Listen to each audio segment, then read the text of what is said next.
Okay, I want to talk about Taylor's theorem today, and we're going to talk about approximating functions with polynomials, because that's what Taylor's theorem is really doing. So let's draw some pictures first. So let's say we've got this function here. Maybe it's kind of curvy like this, and I want to approximate this function at this point right here. We're going to call it a comma f of a, and this is going to be f of x. This is our function. So down here's the point a. So if I wanted to approximate this function near a with just a degree 0 polynomial, a degree 0 polynomial is just going to be a constant. So let's go with a degree 0 polynomial approximation for this function would be a constant, so a horizontal line through that point. I'm going to write that down. P sub 0, our polynomial approximation of degree 0 of x, it's going to just be f at a.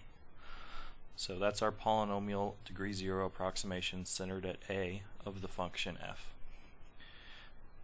Then what we're going to do is we're going to get a degree 1 approximation, and that's just our tangent line.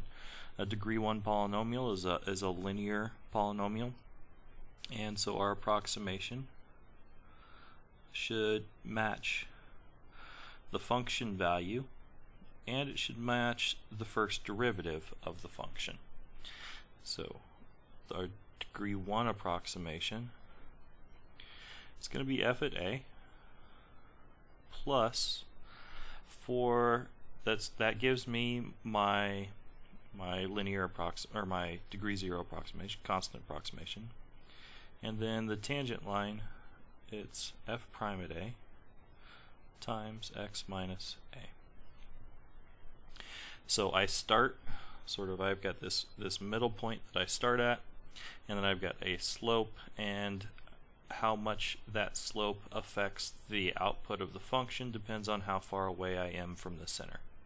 So x minus a is how far you are away from the center at a, and the slope times that difference is how much you have to change from the original constant approximation. This is where we usually stop when we start learning about approximations and for functions and differentiation. We take the first derivative, we use the first derivative to get a tangent line approximation. What Taylor's theorem says is I don't have to just stop at a degree 1 approximation. I can go with a degree 2 approximation. And what I'm going to want with a degree 2 approximation is I'm going to want a quadratic expression. So I've got a quadratic expression here, and this quadratic is going to be our degree 2 approximation, and I want the first derivative to match up, and I want the second derivative to match up. So I start out exactly the same. The 0 derivative has to match up, the first derivative has to match up, and I want the second derivative to match up. And if I want the second derivative I need this at a. If I want the second derivative to match up, I can't just do exactly this. I need to divide by 2, so that when I take the second derivative, our power rule says that 2, we multiply by it, and we'd cancel out with that 2 in the denominator. So now this polynomial has the first derivative and the second derivative and the 0th derivative, the 0 through second derivatives all match up to the original function. This is our degree 2 approximation via Taylor's theorem. And we can keep going. Let me draw one more. Let me draw a degree 3 approximation. We'll go in light green this time. And our degree 3 approximation, let's have it do this.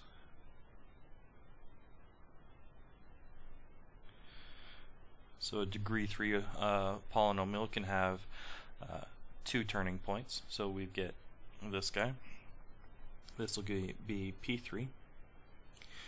We'll have the 0th derivative match up. We'll have the first derivative match up. We'll have the second derivative match up.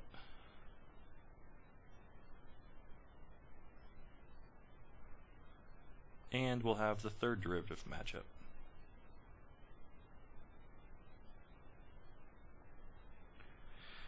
And this I had to divide by 2 because when I brought my exponent down I needed to cancel after I differentiated twice. Here I have to differentiate 3 times, so I need to bring a 3 down and a 2 down, so that it ends up being a 6 down there. And that's my degree 3 approximation. Okay. And we can keep doing this and keep doing this, and these are our Taylor approximations. That's kind of where Taylor probably got his idea for this theorem. Okay, so let's look at these just a little bit, because I've kind of mentioned that they give me the right first derivative, second derivative, third derivative, and so on. They match up in the derivatives, but let's just show how that's going to have to work.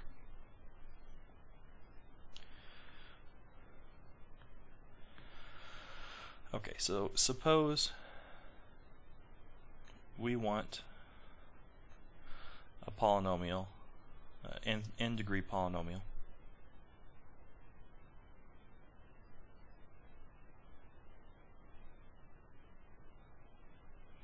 we'll say p of x equal to c0 plus c1 x minus a plus c2 x minus a squared plus dot dot dot plus this is a degree n, so cn x minus a to the n, to have all of its derivatives, let's say first 0 through n derivatives match or be equal to the first 0 through n derivatives of f of x, assuming that f is differentiable n times.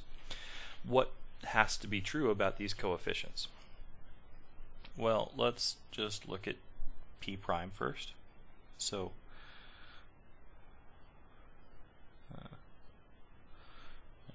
I should say at x equals a. So I want p of a to match up, the 0 derivative. I want that to equal f at a. Well, if I stick a into this polynomial here, right, then this goes to 0, this goes to 0. All of these have an x minus a raised to some power, and that just gives me 0 to some power. So this tells me that c sub 0 has to equal f at a. And then if I want the first derivative to match up, I take p prime at a, and that's going to be, well, the c sub 0 is a constant, so when I take the derivative it goes away. So I get c sub 1, and I can take the derivative of x minus a times c sub 1 and I just get 1. And then I have plus 2 c sub 2 x minus a plus dot dot dot plus n c sub n x minus a to the n minus 1, and I replace all of these with a's and I get 0 again, and this says that p prime should be c1, and that should match f prime at a as well if we want the derivatives to match up for f and b. We do this again. I get p double prime at a. Well, if I take the derivative up here, I get 2c2 plus, well, I had a 3, and now I have a 2, so I've got 6 times x minus a plus, I had a 4 and a 3, there, I'd have 12 times x minus a squared plus dot dot dot plus the last one I would have n minus 1 x minus a to the n minus 2, but I'm evaluating at a, so this is a, and this is a, and this is a. These all go to 0, so go to 0, and I want that to equal f double prime at a, so that tells me that C2 has to be f double prime at a over 2. And we can kind of keep doing this. I'll just do one more. P triple prime at a is going to be equal to, I missed my C3 in here, and my C4 in there, and my C in those.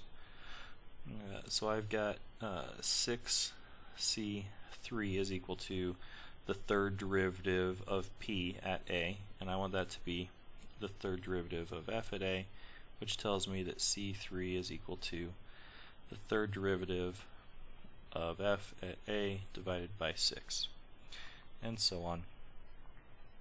The nth derivative of p at a is equal to n factorial times Cn, and we want that to be the nth derivative of f at a, which tells me that Cn should equal f of n at a over n factorial. That gives us the coefficients that I need for my polynomial so that the derivatives all match up. So our polynomial should be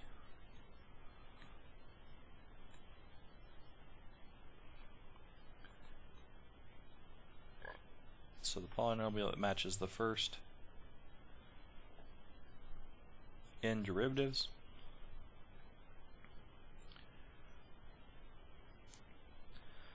of f at a is, I'll take the Pn of x is equal to the sum from k equals 0 up to n kth derivative at a divided by k factorial times x minus a to the n. And this is what we call this guy here. This is the degree in Taylor polynomial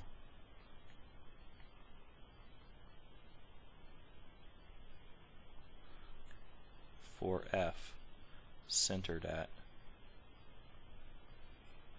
a.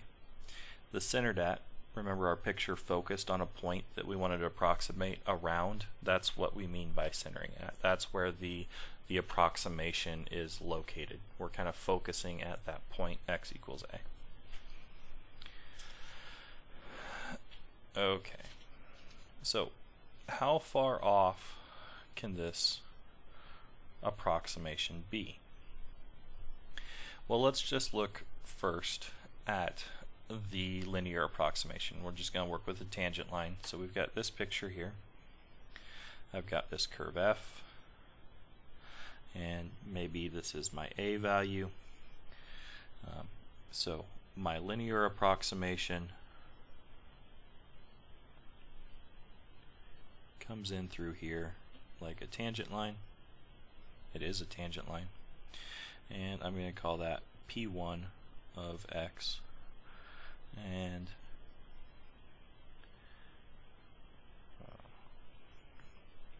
this point here is at a, and maybe I want to see, well, how bad can it be at this other point over here, b? What is this error value? How bad can this be?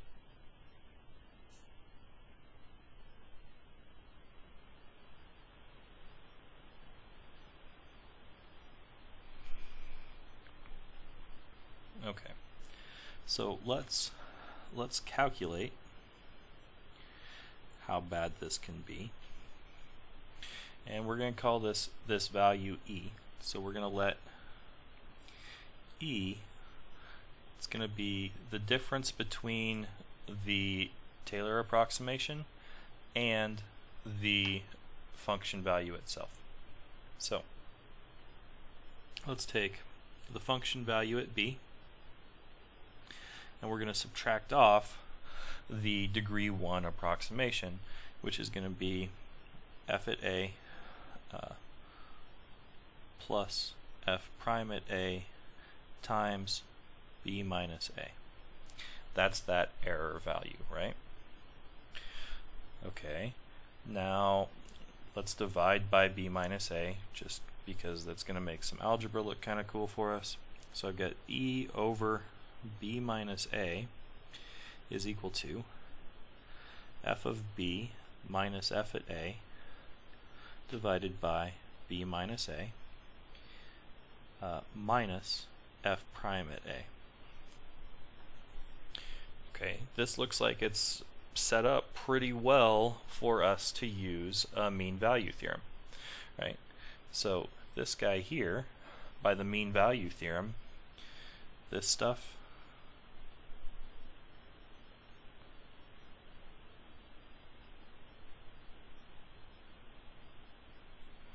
assuming proper continuity of derivatives and things like that, by the mean value theorem, there is a c value between a and b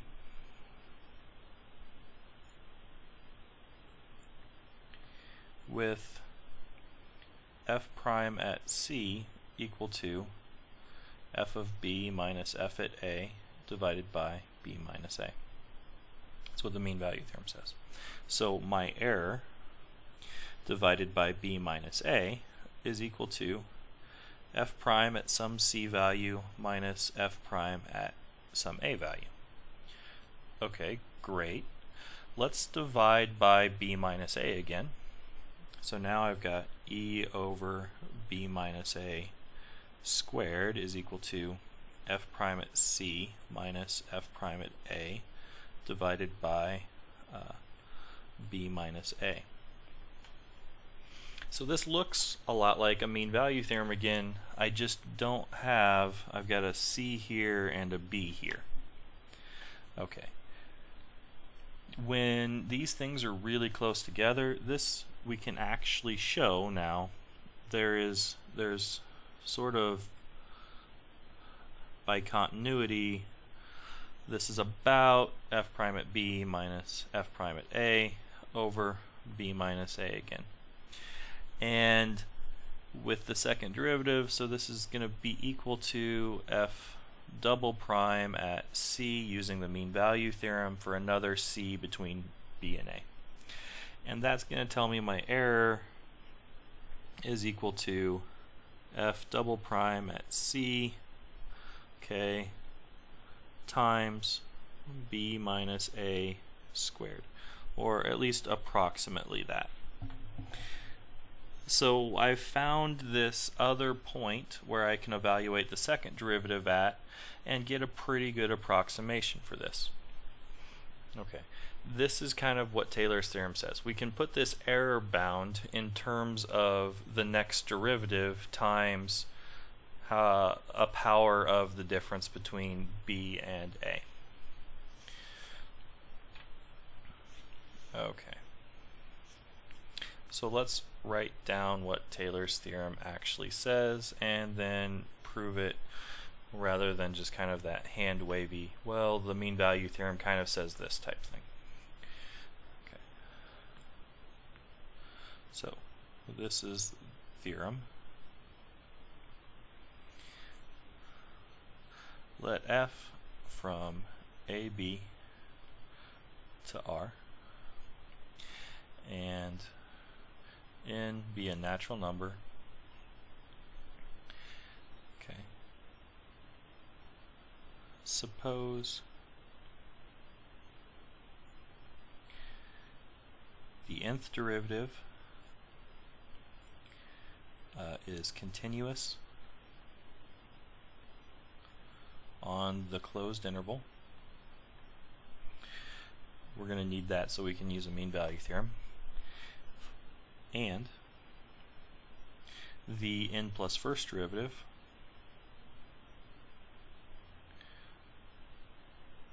exists. We need that for the mean value theorem. So those are the two things we need for the mean value theorem. For each t in just the interior from A to B. Then let alpha and beta be distinct points in the closed interval A to B. And we're going to define our Taylor polynomial.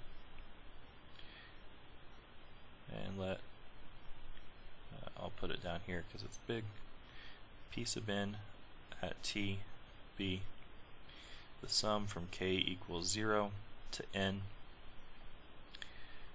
kth derivative at at alpha over k factorial times t minus alpha. So this is the n degree Taylor polynomial centered at alpha.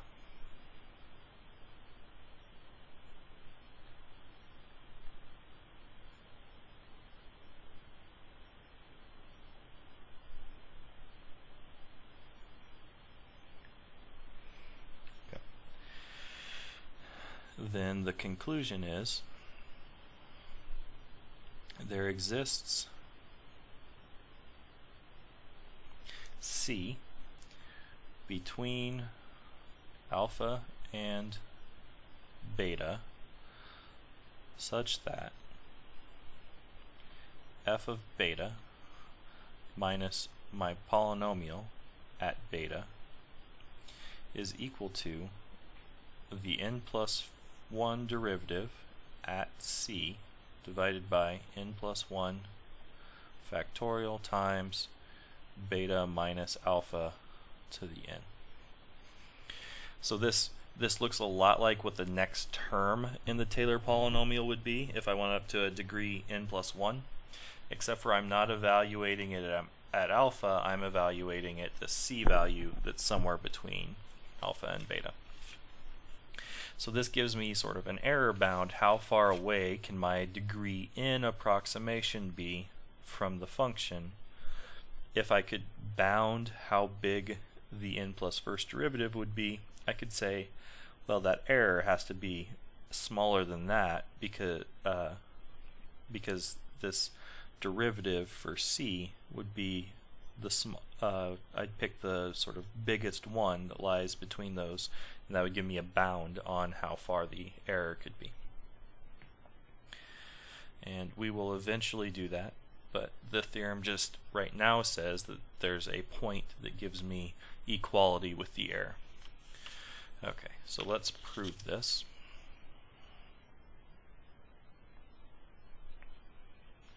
Okay. So we're going to let m be f of beta minus p sub n of beta divided by beta minus alpha to the n plus 1. Okay. So if I would solve this equation above, this piece here is equal to m.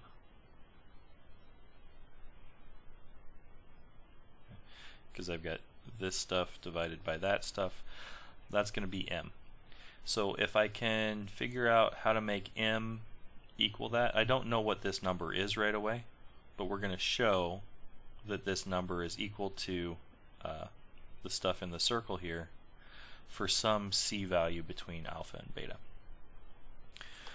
Okay, since Pn of t is a degree n polynomial, the nth derivative of Pn, say the n plus first derivative of Pn of t is equal to 0. If you take the derivative n times, you just get that last constant, but if you take it n plus 1 times, that constant goes to 0. So we get the n plus first derivative of a degree n polynomial is 0. Also, this makes g n plus 1, if I take I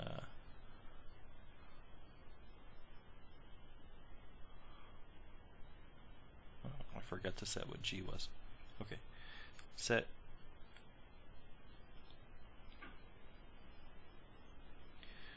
g of t equal to f of t minus p sub n of t minus this m value that we just defined, and times t minus alpha to the n plus 1. Okay. Then the n plus first derivative of g at t is equal to the n plus first derivative of f at t minus 0, because this is an n plus first derivative of a polynomial, so sort of minus 0, minus the n plus first derivative of this last half is n plus 1 factorial times m. So if we can find a point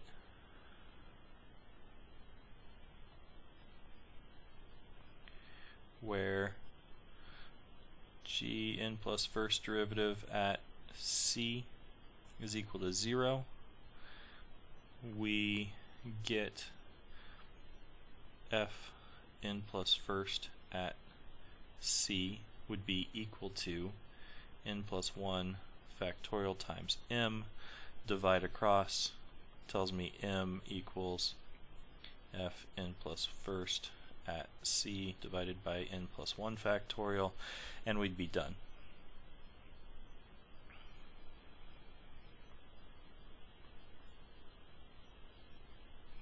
Okay, so now our goal is to find this point C where gn plus 1 is equal to 0. Find C where gn plus 1 of t equals 0.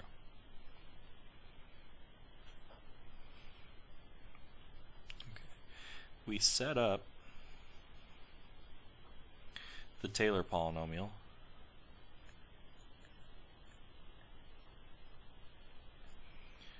so that it matched up in all the regular derivatives, right?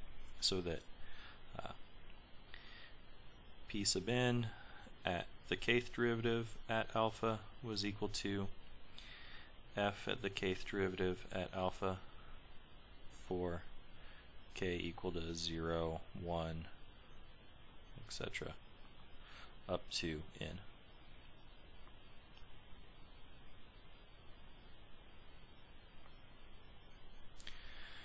Okay. And so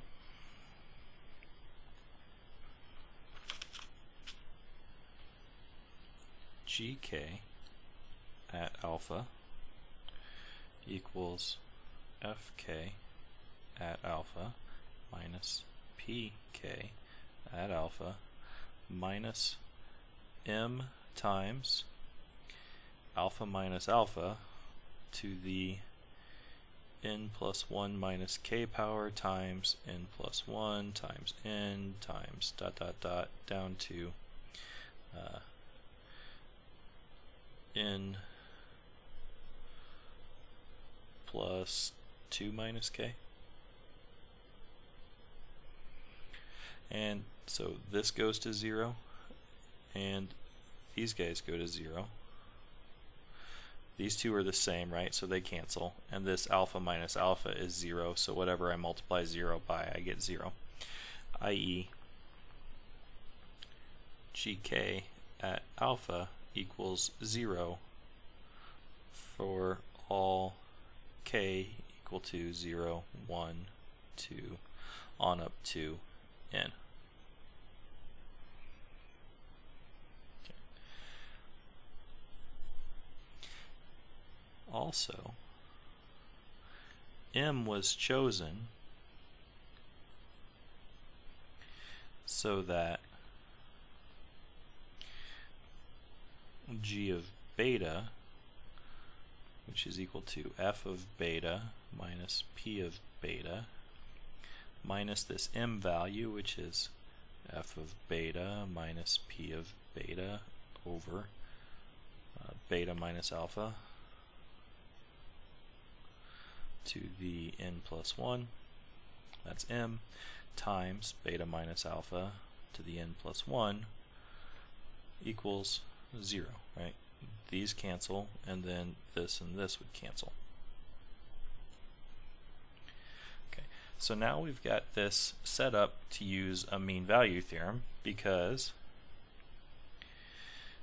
the 0th derivative at alpha equals 0, and g of beta equals 0. The mean value theorem then says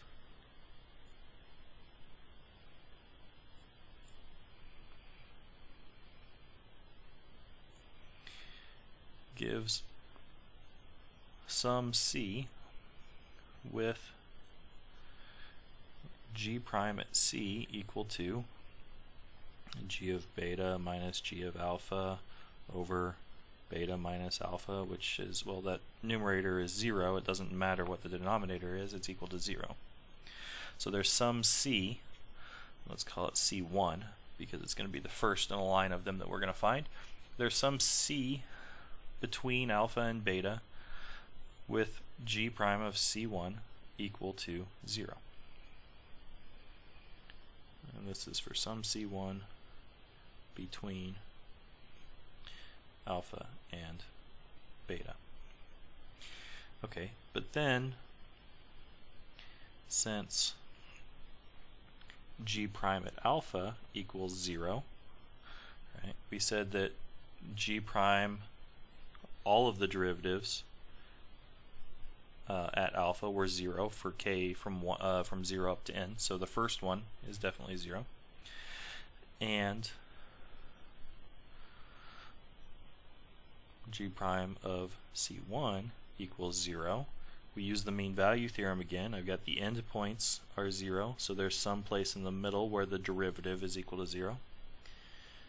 Gives some c2 between alpha and c1 with g double prime of c2 equal to 0. We're going to repeat this to find, well, I've got alpha, I've got less than, the last one we do is going to be cn plus 1, less than cn, less than cn minus 1, less than dot dot dot, less than c2, less than c1, less than beta, with, well, g k at c sub k equal to 0, including this last one, and that last one is the one that we wanted.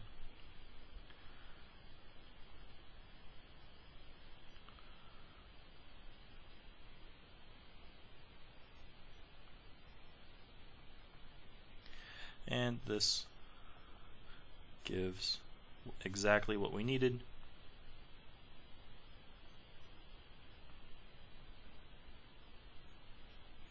To make our conclusion.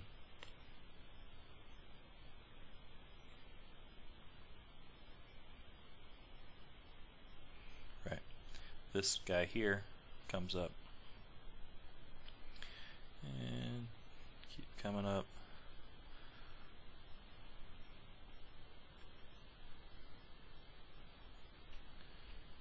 Keep coming up.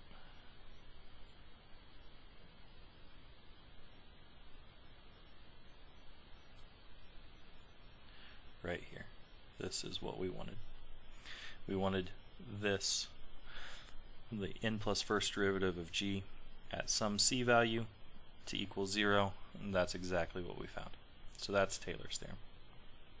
It tells us that we can always go to the next derivative to find out what the error is for our Taylor approximation.